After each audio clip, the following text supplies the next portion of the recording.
This content is brought to you by Fisher Improvement Technologies Online, a learning platform that includes self-paced courses, knowledge sharing, and networking opportunities for safety, quality, and performance improvement professionals. Join now for free at online.improvewithfit.com.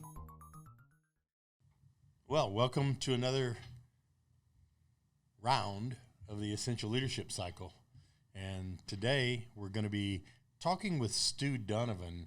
Stu's one of our consultants. Stu and I go back 25 or more years between our families. And Stu's been out there doing the hard work of the consultants for quite a while now, 7 or 8 years. And he's learned some things, and we want to make sure that those things get transferred. So we're going to do an Essential Leadership Cycle podcast to talk a little bit about that. And then at the end, we're going to introduce a little bit of a new feature that we're going to call Stew on This. And then we'll be giving people opportunities to hear some of those things. So, Stu, if you'll just introduce yourself real quick, and then we'll kind of jump right into why we want to do an Essential Leadership Cycle podcast on this. Okay, Stu, you already covered that part. Dunivan with Fisher Improvement Technologies, been working with you guys hand in hand for the last 8 years. And although I've been put into learning opportunities through being a Navy nuke and being a dispatcher for Reliant Energy and different places like that, nothing compares to the continuous learning we get at Fisher Improvement Technologies. It just keeps coming in waves, so I love it. And a lot of people don't realize that we learn each time we go out. We learn as much from each client as they learn from us. It's a different kind of learning, though. So that self and team awareness part of the Essential Leadership Cycle is vital to us, because if we don't go out and create some self and team awareness between us, the client, other consultants, the company, then that whole piece about shared vision and values, you never really get there. You're just out there doing hard work without it really meaning anything. Yeah, as much as we impact organizations, I go into it with a mindset of, not only excited about being able to share our technology with them, but this group's going to make me better. We work with some organizations. It's not like we're not working with very sharp people. Right. They bring a lot to the table, and they will challenge you to the nth degree, and every time they do, the result of that is you get better. And it's funny that you would mention it that way, because I've started telling senior leaders all over the world that there's a larger majority of our clients now that are top decile, wanting to stay there and get better, than there are that are in the tank and have to get better. Yeah. So that piece of being able to take that from these great organizations and learn what they've already done and how to integrate those concepts into their day-to-day workflow, as opposed to starting over, somebody starting from ground zero. They don't have a safety management system. They don't have anything. And we work with companies all along that spectrum. But I know when I go out, and you and I have had this discussion, when you go out to those organizations that are, they're probably already considered highly reliable in some ways. Oh, yeah. They're not. A lot of them are. Right. I mean, and some of these companies, we rely on them to be safe every single day, and then they're coming to us to help them take that next logical step in their performance. Yeah, and that's the conversation that I try to have early on with them, is just let them know that I'm going to see some things that I'm really impressed with that they're doing, and they're doing really well. Truth is, in the amount of time that we get with these organizations, I don't have the time to really focus on that. I have to focus on, okay, here's where you're at. I see all the great things you're doing that got you there, but what do we need to do differently that's going to help you get to where you really want to be? Right. So I have to early on, every time I'm spending your time patting your back for, man, that's great, you're doing this really well, and all that stuff, is time that I'm not spending talking about getting to where you want to go. So just so that we come across right up front, time that we have with those guys is very valuable, and they know that, and we know that, and we're on the same page. So maximum impact. And another reason we wanted to sit down and have this conversation was you've run into a very similar circumstance in some form over and over. And one of those includes when we go out to do integration. So for those of you who don't know, Fisher Improvement Technologies, FIT, has an integration process. So it doesn't stop at education.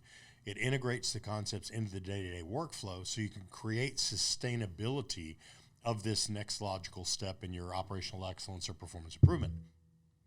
So a lot of times when we send folks out and they do the education, they're learning a little bit about the organization while we're educating them on the operational excellence, human performance, human factors, HOP, whatever you want to call it this week. While we're educating them, we're discovering where integration would help them the most. Mm-hmm. And very often, especially in manufacturing environments, that is at the daily meeting or the tailboard or the daily management meeting or the first meeting on the floor. Is that a fair way to say it? Yeah. So if you wouldn't mind just going through the story that you were telling and how that played out, and then we'll just have a conversation about that piece, because I think that our listeners out there could really benefit from understanding how this may play out in their organizations. Yeah. The whole mindset, talking about the educational piece of it, is, what takes it from being the flavor of the month? What takes it from drinking the Kool-Aid is understanding that the classroom piece of it, the knowledge piece of it, what we get from the classroom out to the field, that really impacts how work is done, not how work is imagined. Right. And we both know that's two different worlds. So, everything we do in the classroom should be focused on how do we get this to the field and really impact this organization, instead of it just being a lot of nice new things to know. How do we actually put it into our processes? How do we put it into our daily conversations? And I think you and all of our consultants think that if we walk away and somebody thinks that the class was a great class and entertaining, but they don't do anything with it, we certainly haven't succeeded. Absolutely. Yeah, that's right where I come from every time. If and you always say, starting with, if leader language and behaviors don't actually change, worker language and behaviors aren't going to change either. So we have to have the change of how we do things. And that's, who likes change? Not a lot of people. So if you give them something better than the paradigm they're already working in, then they're more likely to get on board and move in that direction. And they can do it. Yeah. So it's more than the paradigm. It's these things that they can do a little bit differently, and they tend to realize very soon that they're not being asked to do something extra, a whole bunch of stuff on top of what they were already doing. Yeah. They're being asked to do what they're already doing in a way that may be more effective, efficient, safer, better operations, and that's where operational excellence comes from. Right. Yeah, and just to touch on, the example that we talked about is that I went to an organization and I reviewed. One of the things that I like to do is kind of review a last couple of events that they've had, just kind of so I get a little taste of where they're at right now and kind of what are some of their challenges that they're dealing with currently and how are they going about solving those things. Yeah, you get a little bit of an idea of their mindset and how they solve the problems just by looking at several of the way they've solved recent problems. Yep. Yeah. And so one of the places that I went at, one of the, it may not have been the root cause, but it's at least a contributing factor to the events that were happening. One of them overfilled a tank and actually caused a small grass fire. The other one drained a tank that wasn't supposed to be drained. And in both of those analyses, what they discovered was the shift before was managing that task well. Went through shift turnover, and enough information wasn't handed over so that the next person could just pick right up where the last person was and manage that task well. Matter of fact, in one of the instances, they had no clue that task was even still happening. Right. In the first place, right? So there was an opportunity there. So we made a decision to, when we go out for integration weeks, we try to target what we're going to look at and what we're going to see based on some of those things. And in a lot of organizations, they would just throw up their hands at that point and go, we've got communications problems. Stu, can you help us solve our communications problems? Yeah. In which case you, because I know where this story is going, said, hold on, let's not label the problem. Let's go out and look at what's going on in that thing that you say might be the problem. Right. Yeah. Yeah, and that's exactly what we did. We got to spend some time in the field watching one of their shift turnovers that was happening after one of the teams had been gone for 4 days. We wanted to pick. Yeah, so there's your air trap. Right. So we wanted to pick a time that, instead of the shift where they're just relieving the shift from 12 hours ago, and it's the same people, new people coming in that haven't been there for 4 days. Let's see what's the quality of that shift turnover. And are there any differences between that and the 12 to 12 to 12 to 12 shift turnover? There can be. And that, because the person that's coming in, so this person on this task at this time, a person that was just 12 hours ago may know of some situations that are going on, but if it's changed, and anything that's changed in that 12-hour period, that's what you have to target. So anything that's changed in a 48-hour period or a 4-day period, 96 hours, we have to talk through all of those things to get this person to be able to just pick up the momentum and the awareness of the person they're relieving, if that makes sense. So it is different in that aspect, right? So we have to look at it through the lens of this person, this task at this time. What we discovered when we got out there is, how do I put it nicely? It wasn't the best turnover, that it didn't have it wasn't beefed up, the way that it should have been for people coming back from 4 days. It was almost like it was the same person that they had relieved that morning. Yeah, that was what I was trying to say was those things ought to be different, but you go out there and you see that they're doing the exact same turnover, almost as if it's like a checklist, either physical or in their head, and those are the things they're going to cover every turnover, but they don't do anything different if somebody's been gone 4 days or they've been on vacation for 2 weeks. Right, absolutely. Okay. So we went out and we saw what was going on kind of, and so, identifying the problem, that's, a well-identified problem is halfway through, to the solution, I think someone said at one point, but when you actually identify the problem, now how are we going to, what's the fix, right? And we want to fix the right thing, and we want to fix it the right way. Yeah.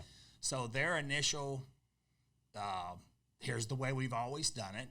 If their supervisor's going to go out there and give them a real good talking to about what a good quality shift turnover should be. So that was their fix. They were just going to tell the shift supervisor, go out there and whoop them. Yeah, not their manager. Oh, their manager. Okay. Was going to come in and she was going to give them a good talking to. And that would have a level of effectiveness. But how long is that going to last? Right? What is going to be, 6 months from now? Is she going to have to go give them another good talking to? Well, and even from a self and team awareness perspective, if they're not dealing with personality differences, it may be more effective for some than others. It actually may drive some people, that tactic may drive some people down instead of to increase the way they think about that performance. Yeah, so at best, we're going to be doing this, right? And you've seen it time after time of high-performing organizations that understand self and team awareness, right? That understand the ultimate goal of, for the driving elements of self and team awareness, shared vision and values, clarity of roles and processes. If we can go out there, because we understand that the small organizational values of the person and group that are working right around that person influence the behaviors of that person more than the larger organizational values do, right? So it's that team that they're working in closest with impacts their day-to-day work. Outside comes in, drives the hammer down. We see a little bit of for a few period of time, we do it, and then slowly but surely we naturally drift off, right? Central leadership cycle comes in, and now I want to hear from the person right down here that's actually doing the turnover, right? I get self and team awareness. If you were coming in from 4 days off, what would be some of the things that you would think was really important for you to be made aware of before that person leaves and goes home, and they're going to go home and crash because they got to be back in 12 hours, right? So you're not going to be able to call them in the middle of the night and get an update.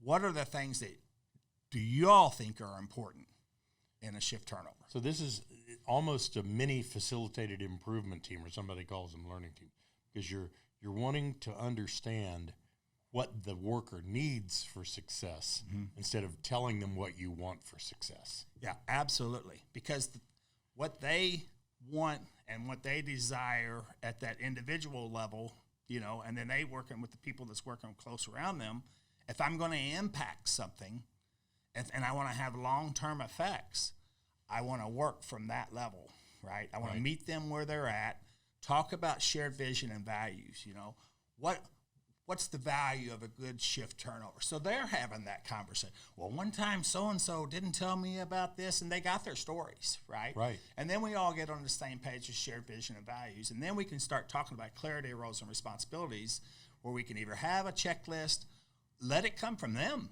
though, right? Because they're the ones that whatever you come through with that conversation, now you're getting their input. So instead of somebody from up here telling them, hey, here's what you got to do from now on, I've had input, and now I start to build trust in those changes, right? If I trust the changes because I had talk about diversity and inclusion, I had a voice at the table, right? At least they didn't do everything I wanted them to do, but they at least heard me, they considered it, and as a group, we sat around and talked about what takes us forward. And even if it wasn't me, it was somebody I respect on my level enough that I feel like I was included because those folks were saying the same thing or very similar that I would have said. Yeah, they represent. And then what does that do to the commitment of the group to actually do those things? Yeah. If they know that it came from my peers and this, they're much more likely to be committed to it. So many times when we pass down initiatives, we attach a quota to that initiative, right? And all they see is the quota, but they don't have any input to it. They're not part of the conversation. They don't get to be part of the solution, and they're less likely to commit. And a lot of things you see ended up being a pencil whip, right? If I don't have value in the checklist that I'm filling out, and I don't understand the whys of that checklist, I'm going through the motions to fill the checklist out so someone can say, here's my checklist. Because people have put accountability all the way up at the clarity of roles and process piece instead of letting accountability become developed. Yes. Yes. Demanded. And there's an art to that the Essential Leadership Cycle speaks to the art of. And this is just no matter what it is, the Essential Leadership Cycle surrounds the task-based system, right? So no matter what the task, if I use my Essential Leadership Cycle, I'm going to understand the methods of going through and developing something that I can now have. They're wanting to commit to. And once they commit to it, they hold themselves accountable to it first. It's not the organization. Because they know what put it there. Yeah, it's not the organization holding them accountable. And you know as well as I do that a lot of organizations that we talk with, they don't even talk about the word accountability, but there are a lot of organizations that struggle. That's all they're not holding them accountable. That doesn't really, it sounds good. Yeah. Emotionally, I get to say that and I get to get that off of me and everything, but it doesn't really get down to work is done versus work is imagined. So now I'm holding myself accountable. That guy I'm turning over to is going to hold me accountable also. Hey, what about, you didn't show me your logs? What changed in this 12 hours? Or you didn't tell me the status of this or whatever. They're having that conversation now because there's an expectation, and sometimes that's not such an easy thing to do, to challenge somebody on something like that. But if we've talked through it and we've worked through it at our level, not something that got pushed down to us, now we're holding ourselves accountable. So in this one, the last block on the Essential Leadership Cycle is learning and continuous improvement. Mm-hmm. But we also say that you can't say somebody learned something unless behaviors change. Yeah. And so in this story, was there a language of behavior change that you saw later on that showed that those folks really took to that method of getting there? Yeah. In the integration week, while I was there, I set them up for, hey, here's how you go out and do this. I've heard good things about it, but I personally have not been back to that side. But they've given you feedback. But they've given me feedback that says all of a sudden the things that we wanted to happen, they're more, they're driving it to happen, and it's been more developed than demanded. Yeah. Type of conversation. So. And are you using, when you go out there to get information from them, are you using the TEDs, tell me, explain to me, describe to me, show me about this process that we think wasn't working as well as it should have? Mm-hmm. So the leaders think this isn't working, go forth and tell them to make it work. instead, are we teaching the leaders use the methodology of tell me, explain to me, describe to me, show me, to get the information that the workers then can then develop and trust. Yeah, and then that's not only will they use the TEDs and having those conversations. So all the TEDs opens the door to better communication. So, we got a communications problem, right? The TEDs is the door that opens up and gets them talking. And if you use what's dumb about shift turnover? Yeah. What's difficult? What's different? Before you even get to what's dangerous, right? You get them talking up here about what's dumb. Why do we have to do this? And we have those conversations.